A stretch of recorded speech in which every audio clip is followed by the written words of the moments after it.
सबको खुश करने के लिए ना और हर एक की खुशी का ख्याल रखने के लिए एक औरत को खुद को थकाना पड़ता है। और ये बात शादी के बाद एक माँ, बीवी और बहू बनने के बाद बहुत अच्छे तरीके से समझ में आती है। आज के इस व्लॉग में मैं ईद से एक दिन पहले की अपनी प्रोडक्टिव और हेक्टिक रूटीन आपके साथ शेयर करूंगी कि किस तरह आपने जितनी मर्जी पहले से तैयारी कर ली हो, लेकिन ईद से एक दिन पहले इतने सारे काम पता नहीं कहाँ से निकल आते हैं और ऊपर से इतनी शदीद गर्मी। सब कुछ मैंने किस तरह से मैनेज किया था इतनी गर्मी में, लेकिन अल्हम्दुलिल्लाह सब हो गया था, तो सोचा आपके साथ शेयर कर दूं। अस्सलामुअलैकुम माय यूट्यूब फैमिली, उम्मीद है जी आप सब ठीक ठाक होंगे। अल्हम्दुलिल्लाह मैं भी बिल्कुल ठीक हूँ। मुझे ज़रूर बताइएगा कि कल ईद का पहला दिन आपका कैसा गुजरा। मेरा तो बहुत बहुत मसरूफ़ और थकावट से भरपूर गुजरा था। कुछ कुछ क्लिप्स मैंने ईद के पहले दिन के भी रिकॉर्ड किए हैं, जितने मुझसे हो सके थे वो भी आपके साथ शेयर करूंगी। लेकिन पहले मैंने सोचा कि मैं आपके साथ ये वाला व्लॉग शेयर करूं, क्योंकि मुझे पता है कि 70 to 80% जो मेरी बहनें हैं ना, उनका ईद से पहले का दिन मेरे जैसा ही गुजरा होगा, थकावट से भरपूर, बेशुमार काम।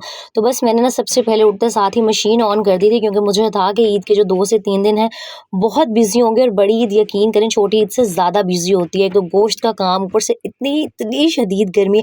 गर्मियों की छुट्टियां हुई हुई हैं, तो मेरी बहुत सारी बहनें जो जॉइंट फैमिली में रहती हैं, उनके घर बहुत सारे लोग भी आए हुए होंगे, कुछ रहने आए हुए होंगे, नंदे आ जाती हैं। और यकीन करें इस गर्मी में काम करना ना कसम से हम सब औरतों को सलाम है, जितनी आजकल गर्मी है। खैर जी, मैंने सबसे पहले ना मशीन ऑन की हुई थी, और जितनी देर मेरे कपड़े वॉश हो रहे थे मैंने सोचा मैं ये भी दिखाऊं आपको कि मैंने अपने ना ये जो सिटिंग एरिया है यहाँ पर बैठने के लिए मेरे पास ना सोफ़ा जो है, सोफ़ा कम बेड, वो मेरे बेडरूम में पड़ा होता है। तो मेरे पास इस तरह की टेबल और चेयर्स नहीं थी, और मैं बहुत अरसे से सोच रही थी, क्योंकि हम जाहिर सी बात है जब टेबल और चेयर्स ना हो तो खाना आपको बेड पर बैठ के खाना पड़ता है। बेशक नीचे दस्तरखान बिछा लिया जाता है, लेकिन मुझे बहुत ना अजीब सा एक उलझन सी होती थी कि जितना मर्जी एहतियात कर लो, कुछ ना बेड के ऊपर गिरता है, फिर चूंटियाँ आ जाती हैं। तो बस मैंने बहुत अरसे से सोचा हुआ था कि इंशाल्लाह जैसे ही मेरी यूट्यूब की अर्निंग आएगी ना इस महीने की, तो मैं ये टेबल और चेयर्स लूँगी। तो मैंने ये खरीदी थी। बस यहाँ मैं सुबह-सुबह ना इनका ये जो प्लास्टिक वगैरह था ये उतार के इनको साफ-सुथरा कर रही थी। थोड़ा-सा ये जो मेरा सिटिंग एरिया ना इसमें काम भी होना था। मेरी ना ये सिटिंग एरिया की दीवारों पर बहुत बहुत ज़्यादा सेम है।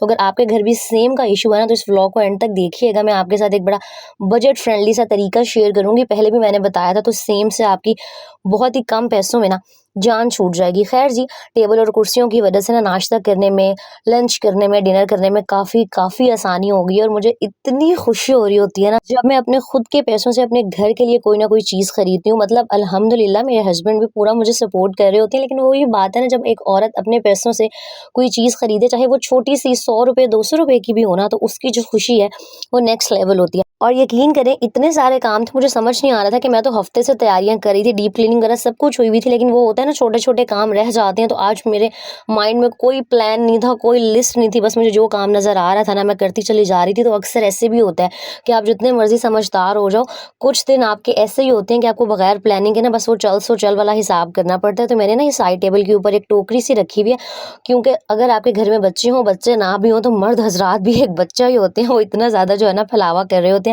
उनकी कीज़ हो गई, वॉलेट हो गए, बिल्स हो गए, वो यहाँ वहाँ पड़े रहते हैं। तो मुझे ना अच्छे नहीं लग रहे होते कि कमरे में इस तरह की चीज़ें यहाँ वहाँ पड़ी हों। तो मैंने ना एक ये टोकरी ला के साइड टेबल पर रखी हुई है, जिसके अंदर सारा वो जो छोटा मोटा ज़रूरत का फालतू किस्म का सामान होता है ना, कुछ मेडिसिन होती है ना, पैराडॉल हो गई या कोई भी और पेन किलर्स वगैरह, मतलब छोटी मोटी चीज़ें जो भी, वो मैं इस टोकरी में रखती रहती हूँ। तो इस टोकरी में भी सिरप गिर गया था। तो जब मैं ये टोकरी साफ़ करी थी ना, मुझे ख्याल आया जो मेरी साइड टेबल के नीचे वाला हिस्सा है ना, उसके अंदर मैंने सारी वो जो ज़रूरत की मेडिसिन होती हैं, इमरजेंसी में अक्सर काम आ जाती हैं अगर घर में बच्चे हों, वो रखी हुई हैं। तो काफ़ी अरसे से ना मैंने मेडिसिन को भी ना चेक नहीं किया था कि कौन सी एक्सपायर हो गई है। गर्मी में अक्सर मेडिसिन ख़राब भी हो जाती हैं, तो जो भी एक्सपायर थी, ख़राब हो चुकी थी, इस्तेमाल नहीं करनी थी, मैंने उनको निकाल के अलग किया।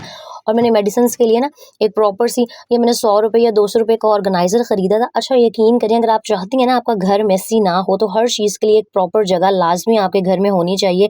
जब हर चीज़ के लिए एक प्रॉपर जगह होती है ना, तो घर वालों को भी पता होता है कि ज़रूरत पड़ने पे कौन सी चीज़ आपको कहाँ से मिलेगी, और इस तरह घर आपका ना मेसी नहीं होता। आपको चीज़ें ढूँढने के लिए ना टाइम वेस्ट नहीं करना पड़ता। बाकी आप लोग बहुत कमेंट सेक्शन में इस झाड़ू के बारे में पूछ रहे थे, तो मुझे भी ना इस झाड़ू के बारे में कमेंट सेक्शन में किसी बहन ने ही बताया था कि आप ये प्लास्टिक वाला जो झाड़ू होता है ना, ये ले लें। इसकी हेल्प से क्लीनिंग बहुत आसान हो जाती है और डस्ट भी नहीं उड़ती। और यकीन करें, मुझे थोड़ा सा एलर्जी का इशू है ना, तो अगर मैं मिट्टी में काम करूँ मुझे बहुत ज़्यादा छींकें आना स्टार्ट हो जाती थी, ख़ारिश होती थी।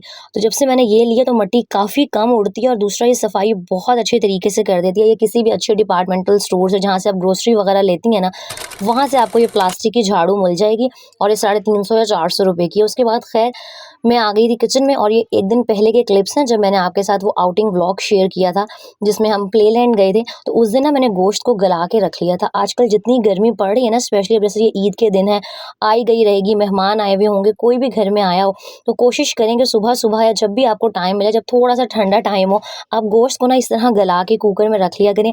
आपका जो कुकिंग टाइम है ना काफ़ी हद तक रिड्यूस हो जाएगा और आपको किचन में ना इस शदीद गर्मी में कम से कम खड़ा होना पड़ेगा। तो इसी तरह ना मैंने एक दिन पहले ये गोश्त के अंदर प्याज, अदरक, लहसुन, सारे वो जो बेसिक मसाले होते हैं डाल के प्रेशर लगा के गोश्त को गला लिया था। और जब सारा कुछ ठंडा हो गया था ना, मैंने इसको फ्रिज में रख दिया था, क्योंकि जाहिर सी बात है अगर मैं बाहर छोड़ देती तो जो सालन था या गोश्त गला हुआ था ख़राब हो जाता। अब ये नेक्स्ट डे था, यानी कि वही ईद से पहले वाला एक दिन, और इतने सारे काम थे। मैंने बताया मेरे सिटिंग एरिया में भी ना थोड़ा सा काम हो रहा था, दीवारों का जो सेम था ना उसका इलाज किया जा रहा था। तो घर में छोटा सा भी काम हो ना, फैलावा बहुत हो जाता है। और ऐसे में मैंने मशीन भी लगाई हुई थी और पता नहीं क्या कुछ चल रहा था, तो मुझे इतनी आसानी हो गई थी क्योंकि गोश्त गला हुआ पड़ा था। तो बस फिर मैंने क्या किया, इसको दोबारा से गर्म किया, इसके अंदर हरी मिर्चें ऐड की और बेसिक मसाले तो सारे मैंने, नमक, लाल मिर्च, सूखा धनिया, हल्दी पहले से डाली हुई थी। इसके अंदर मैंने हाफ़ टी स्पून काली मिर्च ऐड की, हाफ़ टी स्पून जो भुना हुआ ज़ीरा मैं हमेशा रखती हूँ अपने किचन में पीस के, वो ऐड किया। और बस इसको मैंने थोड़ा सा पकाया। जब ऑयल सेपरेट होने लगा था ना, अच्छा ये मैं धुआं गोश्त बना रही थी, आपने ज़रूर ट्राई करना है, बहुत ही मज़े का बनता है। और साथ साथ किचन के हालात भी देख लें कि हमेशा चीज़ें परफेक्ट नहीं होती हैं। हम जो यूट्यूबर्स हैं, व्लॉगर्स हैं, उनके घर में भी, उनके किचन में भी ऐसे ही फैलावा होता है।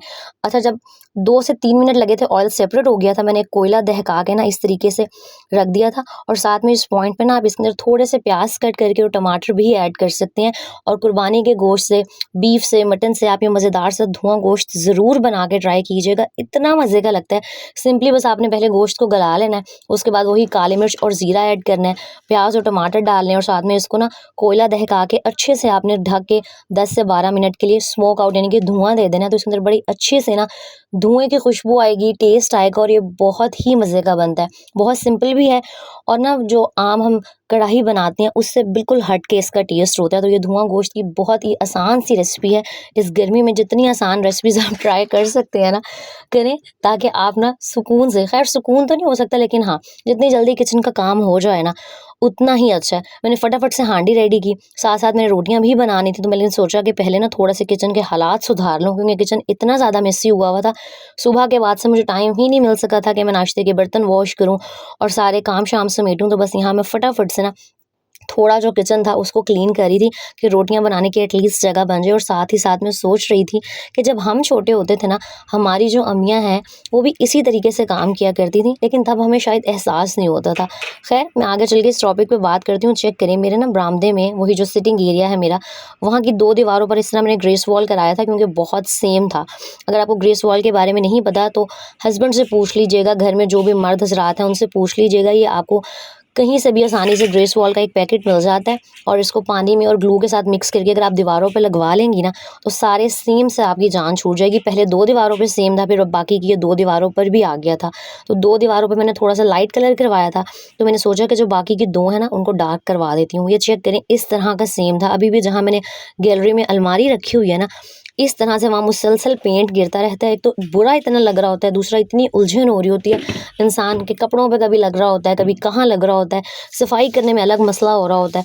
तो अगर आप चाहते हैं ना कि बजट में रहते हुए आप वॉलपेपर्स अफोर्ड नहीं कर सकती हैं, कोई भी महंगा काम सेम को ख़त्म करने के लिए अफोर्ड नहीं कर सकती, तो ये ग्रेस वॉल बहुत बेस्ट ऑप्शन। इसका जो एक पैकेट है ना वो 300-350 का मिल जाता है। और एक दीवार पे कितने पैकेट्स लगेंगे, जो भी आप मिस्त्री मजदूर बुलाएंगे ना वो आपको अच्छे तरीके से गाइड कर देगा।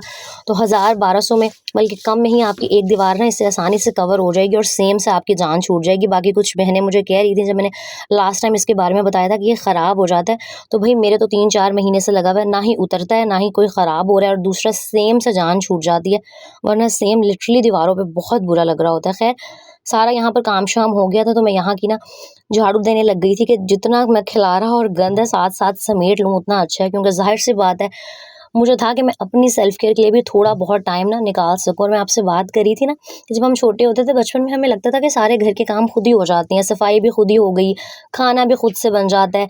और जो हमारी अम्मी है ना, शायद उनकी बस ये ज़िम्मेदारी है, हमें उनकी थकावट का ना उस टाइम एहसास ही नहीं होता था। लेकिन अब जब आपकी शादी हो जाती है, आप खुद माँ बन जाते हो और तब आपको समझ में आता है कि हमारी अम्मियाँ मेहंदियाँ क्यों नहीं लगवाती थीं, वो कहीं आउटिंग पे जाने के लिए क्यों नहीं मान रही होती थी, क्योंकि वो घर के काम कर कर के इतना थकी हुई होती थी कि अब यकीन करें, आमना अगर कभी मुझे कहे ना कि कहीं चलें, तो पहले तो मुझे होता है कि हाय मैं बहुत थकी हुई हूँ, लेकिन फिर वही बच्चों की खुशी के लिए आपको जाना पड़ता है। लेकिन इंसान को ना फिर वक्त के साथ साथ समझ में आता है कि हमारी माएँ जो है ना, वो ईद की इतनी ख़ास तैयारियाँ क्यों नहीं किया करती थी। लेकिन भाई मैं फिर भी कोशिश करती हूँ कि जितना ख्याल मैं अपने घर का रखती हूँ, घर की चीज़ों का, घर वालों का रखती हूँ ना, उसका कोई 5 से 10% 20% अपना भी रखूँ। तो मैंने सोचा हुआ था मैं जितनी मर्ज़ी थक जाऊँ, मैं सेल्फ केयर भी करूँगी, क्लेंजिंग वगैरह, स्क्रबिंग वगैरह भी करूँगी, हेयर कलर भी अप्लाई करूँगी, मेहंदी भी लगाऊँगी। लेकिन घर के सारे कामों से फ्री होते ही सबसे पहले मैंने ना आमना को मेहंदी लगाई थी। उसने मुझे सुबह से कहा हुआ था मुझे मेहंदी लगा दें, और उसके लिए ना मैं मेहंदी वाले जो स्टिकर्स थे वो लेना भूल गई थी।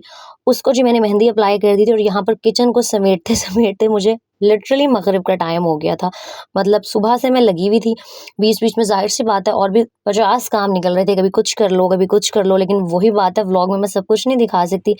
ये सारे सीन्स मैंने आज आपके साथ इसीलिए शेयर किए हैं, क्योंकि मुझे पता है कि जब हम घर के काम कर रही होती हैं ना, तो अक्सर हम इतनी एग्ज़ॉस्ट हो जाती हैं, इतनी थक जाती हैं, और मोस्टली ना हम यूट्यूब पर, सोशल मीडिया पर इस तरह की लाइफ़स्टाइल देख रहे होते हैं जो नॉर्मली बहुत सारी जो मेरी बहनें हैं ना वो नहीं गुज़ार रही होती। लेकिन हकीकत यही है कि बहुत सारी जो मेरी बहनें हैं वो मेरी तरह ही होंगी। उनकी जो सारे सुबह से शाम तक की ज़िंदगी है ना, वो घर के कामों में बच्चों को सँभालते हुए ही गुज़रती होगी। तो ये नॉर्मल है भई। यही शायद मुझे लगता है एक औरत की ज़िंदगी है। लेकिन एक बात यही कहूँगी कि जितना ख़्याल आप घर वालों का रखती हैं ना, थोड़ा-सा अपना रखने की भी कोशिश किया करें। और यहाँ रात को 12 साढ़े 12 का टाइम था, आमना सो गई थी, तो मैंने ये मेहंदी के स्टिकर्स ला के रखे हुए थे। तो मैंने अपने हस्बैंड से कहा कि प्लीज़ मुझे ये लगा दें, क्योंकि ये ना खुद से अगर अप्लाई करो तो सही से नहीं लगते, और उल्टे हाथ में तो बिल्कुल भी नहीं लगाए जाते। और शायद एक औरत के लिए ना यही सबसे ज़्यादा कोई खुशी का और पुरसुकून लम्हा होता है, जब उसका शौहर उसका थोड़ा-सा बस एहसास कर ले। एक औरत अपने पूरा दिन की जो थकावट होती है ना, इस एक टाइम में आके जब उसके हस्बैंड सिर्फ़ उसे ये कह दे कि यार तुम कितना काम करती हो और बस कर दिया करो, थक जाओगी, तो सारी थकावट ना बस उस ये चंद जो जुमले हैं, वो दूर कर देते हैं। तो यहाँ जी मेरी मेहंदी-शेहंदी लग गई थी, इतना ख़ास कोई कलर नहीं आया था, क्योंकि मेरे हाथों पे बहुत बुरी किस्म की एलर्जी हुई हुई है, और नज़र तो नहीं आ रही लेकिन हुई हुई है। तो बस जी ये था आज का सिंपल सा, सादा सा, रियलिस्टिक सा व्लॉग। और अगर आपको भी लगता है ना कि सिर्फ़ आपकी ज़िंदगी घर के काम करते-करते गुज़र रही है, तो आप अकेली नहीं हैं।